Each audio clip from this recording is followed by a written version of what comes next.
बिस्मिल्लाहिर्रहमानिर्रहीम। अस्सलाम वालेकुम स्टूडेंट्स। उम्मीद करता हूँ आप सब बखैर वाफ़ियत से होंगे। फ़िज़िक्स 9th हम चैप्टर 4 स्टूडेंट्स कर रहे थे और इसके न्यूमेरिकल्स हम पहले कर चुके हैं। आज इसके शॉर्ट क्वेश्चंस देखते हैं।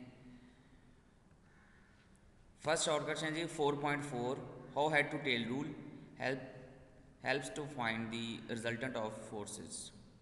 स्टूडेंट्स इसका आंसर जो है हम समरी से इसकी डेफिनेशन पिक करेंगे। यहाँ समरी से ये आप देख रहे हैं। फोर्थ पॉइंट है a graphical method used to find the resultant of 2 और more forces is called head to tail rule. ये डेफिनेशन करेंगे और इसके बाद जो बुक में चैप्टर के अंदर हेड टू टेल रूल के बारे में बताया गया है, इसका हम फर्स्ट पैरा स्किप करके दूसरे पैरा से स्टार्ट करेंगे। Take any vectors any one vector as first vector. किसी एक वेक्टर को फर्स्ट वेक्टर ले जाए, जैसे कि यहाँ डायग्राम में वेक्टर ए है, इसको हमने फर्स्ट वेक्टर से शो कर रहे हैं। Then draw text vector next vector B. Next vector B हम ड्रा करेंगे सच एज, ऐसे ड्रा करेंगे that its tail coincides with the head of the first vector A. तो फर्स्ट वेक्टर के हेड के साथ इसकी टेल कंसाइड करेगी।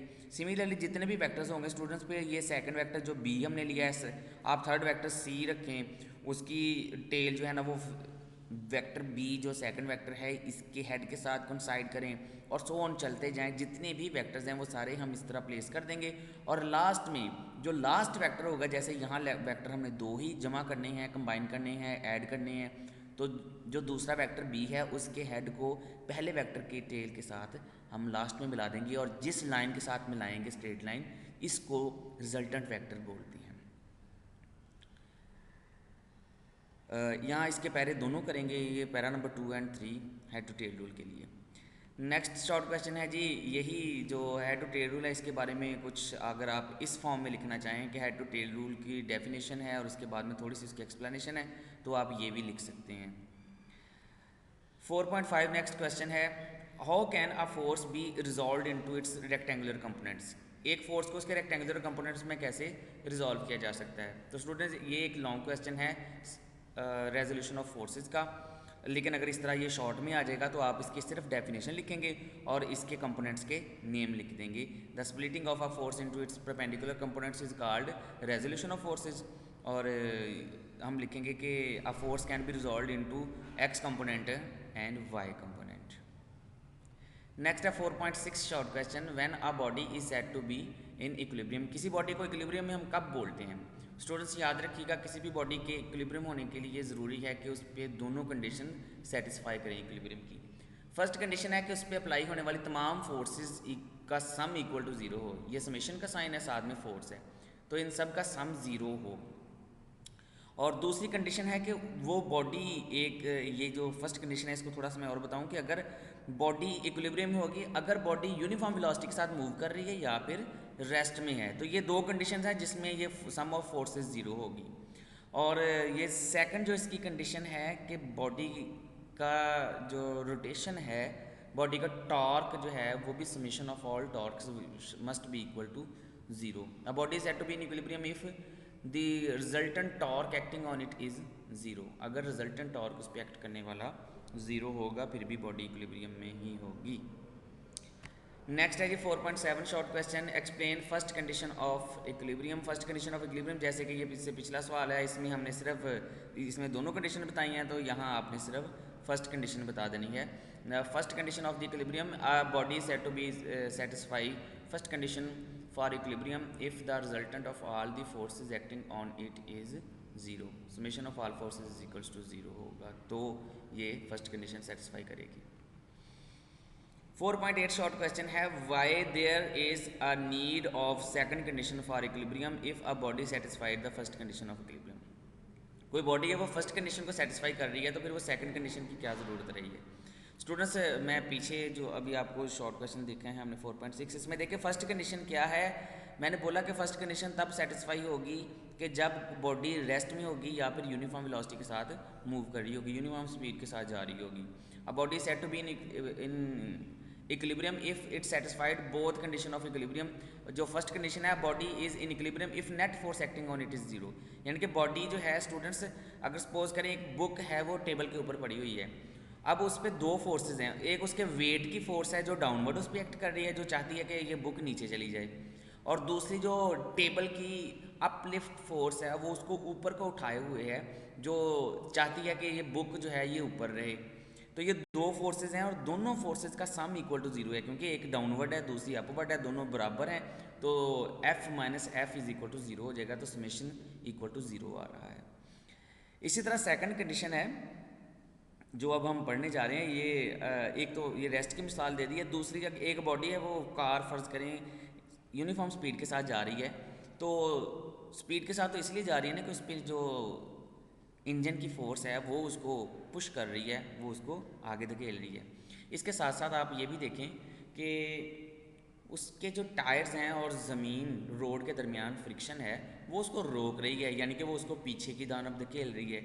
एक और चीज़ जो आगे से हवा टकरा रही है एयर फ्रिक्शन, वो भी उसको पीछे की तरफ धकेल रही है। तो ये दो फोर्सेज हैं जो उसको पीछे की तरफ धकेल रही हैं, एक उसके इंजन की फोर्स है जो उसको आगे लेके जा रही है, car moving with uniform velocity.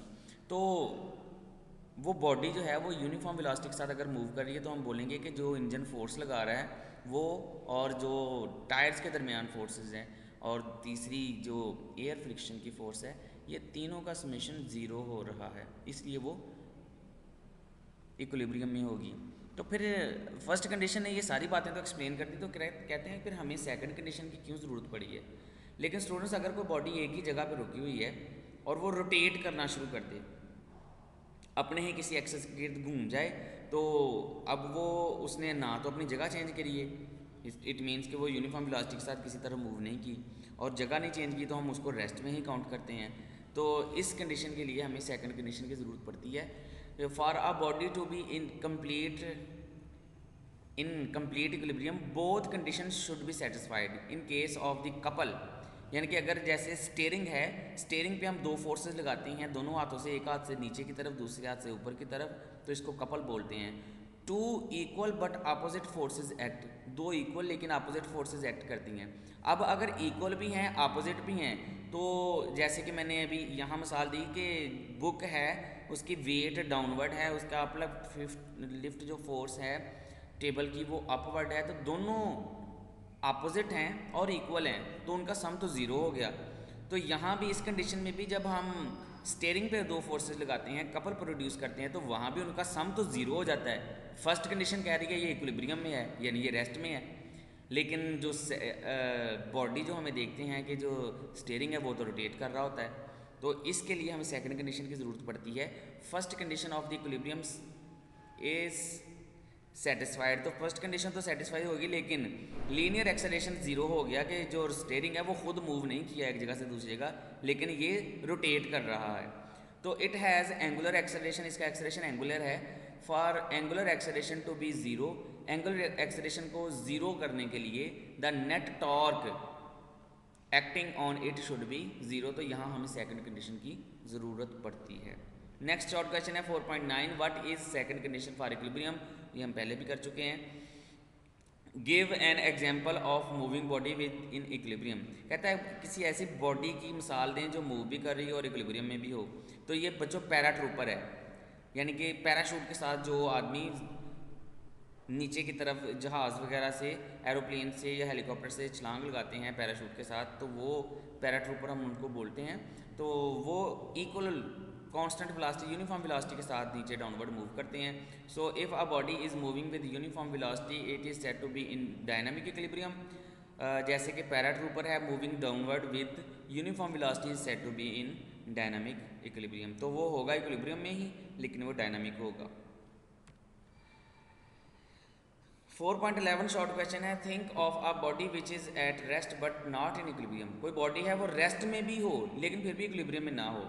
तो उसकी मिसाल है, अगर कोई बॉडी है हमने उसको ज़मीन से ऊपर की तरफ फेंका स्टूडेंट्स याद रखिए जब हम किसी बॉडी को ज़मीन से ऊपर की तरफ फेंकते हैं और वो एक जगह जाकर रुक जाती है फिर नीचे आना शुरू हो जाती है, तो वो थोड़ी देर के रुकती है लेकिन हम उसको इक्विलिब्रियम में नहीं कहेंगे क्योंकि उस पर ग्रेविटी की फोर्स नीचे की तरफ एक्ट कर रही है। कोई बॉडी अगर उस पर कोई एक ही फोर्स एक्ट कर रही है जिसका रिजल्टेंट ज़ीरो नहीं है, तो हम बोलेंगे कि वो बॉडी इक्विलिब्रियम में नहीं है।